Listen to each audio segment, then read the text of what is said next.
അയലത്തെ മലയാളിയുടെ പുതിയൊരു വീഡിയോയിലേക്ക് ഏവർക്കും സ്വാഗതം. കഴിഞ്ഞ ദിവസം മലബാർ ഗോൾഡ് ഉടമ AK അഫ്സലിന്റെ വിവാഹമായിരുന്നു. കലാ സാംസ്കാരിക രാഷ്ട്രീയ രംഗത്തുള്ള പല പ്രമുഖരും ഇപ്പോൾ ബ്രൈം ലൈറ്റിൽ നിൽക്കുന്ന എല്ലാവരും തന്നെ മിക്കവരും തന്നെ ഇതിലേക്ക് ക്ഷണിക്കപ്പെടുകയും അതിൽ പങ്കെടുക്കുകയും ചെയ്തു. ആ പങ്കെടുത്തതിൽ ബിഗ് ബോസ് താരങ്ങളും ഉണ്ടായിരുന്നു.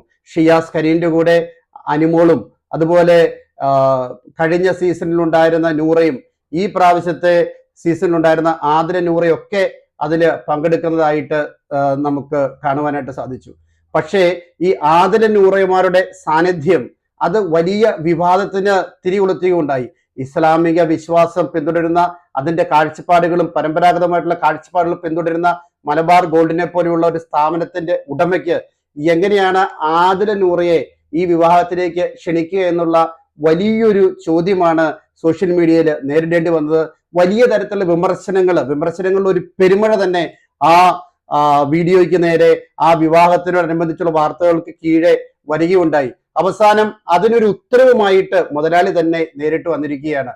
അദ്ദേഹം പറയുകയാണ്, എന്റെ അറിവോ സമ്മതമോ ഇല്ലാതെ, അതെ, മുതലാളി തള്ളി പറഞ്ഞു, എന്റെ അറിവോ സമ്മതവും ഇല്ലാതെയാണ് അവര് അങ്ങനെ വന്നത്.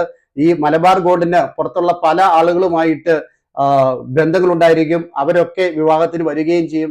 എന്നാൽ ഈ കേരള സംസ്കാരത്തിന് യോജിക്കാത്ത ഇങ്ങനെയുള്ള ആളുകളെ കൊണ്ടുവരുവാനായിട്ട്, പ്രത്യേകിച്ച് രണ്ട് സ്ത്രീകളെ കൊണ്ടുവരുവാനായിട്ട് എന്റെ അറിവോ സമ്മതമോ ഇല്ല, അങ്ങനെയുള്ള കാര്യങ്ങൾക്ക് ഞങ്ങൾ എതിരാണെന്ന് വളരെ സ്പഷ്ടമായിട്ട് മുതലാളി തന്റെ ഫേസ്ബുക്ക് പോസ്റ്റിലൂടെ എല്ലാവരെയും മാലോകരെ മുഴുവൻ അറിയിച്ചിട്ടുണ്ട്.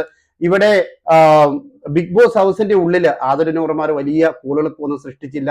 അനുമോളിൽ ഒരു നിഴലായി ഇടയ്ക്ക് ഇണങ്ങിയും പിണങ്ങിയും ഒക്കെ അവരങ്ങനെ നിൽക്കുകയായിരുന്നു. പക്ഷേ പുറത്തിറങ്ങി കഴിഞ്ഞപ്പോൾ അങ്ങനെയുള്ള ചർച്ചകൾക്ക് തങ്ങളുടെ സാന്നിധ്യം കൊണ്ടും തങ്ങൾക്ക് കിട്ടിയ പുതിയ വിസിബിലിറ്റിയും ആ പോപ്പുലാരിറ്റിയും കൊണ്ടും ഒത്തിരിയേറെ തരത്തിലുള്ള ചർച്ചകൾക്ക് തുടക്കം കുറിക്കുന്നുണ്ട്. എന്തെങ്കിലും ആയിക്കൊള്ളട്ടെ, പക്ഷേ ഇങ്ങനെ വന്ന് കയറി കഴിഞ്ഞ ആളുകളെ തള്ളി പറയുന്നത് അത്ര നല്ലതാണെന്ന് എനിക്ക് തോന്നുന്നില്ല. പക്ഷേ ഇനി എങ്ങനെയാണ് ആതിര നൂറമാർ അവിടെ എത്തപ്പെട്ടതെന്ന് അവര് തന്നെ വിശദമാക്കേണ്ടി വരും. ഒരു നേരത്തെ ഭക്ഷണം കഴിക്കാൻ വേണ്ടിയിട്ട് അങ്ങോട്ട് വന്നതാണെന്ന് ഞാൻ കരുതുന്നില്ല. അത്രത്തോളം ദാരിദ്ര്യം പിടിച്ച അവസ്ഥയിൽ അല്ല അവര് സ്വന്തമായിട്ട് നല്ല ജോലിയുള്ളവരാണ്.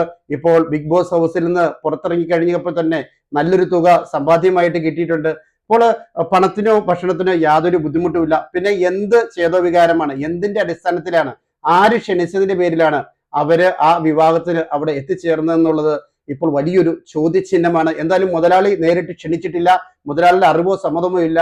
അപ്പോൾ ഈ വിവാഹത്തിന്റെ കാര്യങ്ങൾ ഏൽപ്പിച്ചിരിക്കുന്നത് വേറെ ഏതെങ്കിലും ഈവന്റ് മാനേജ്മെന്റുകാരെ ആയിരിക്കണം.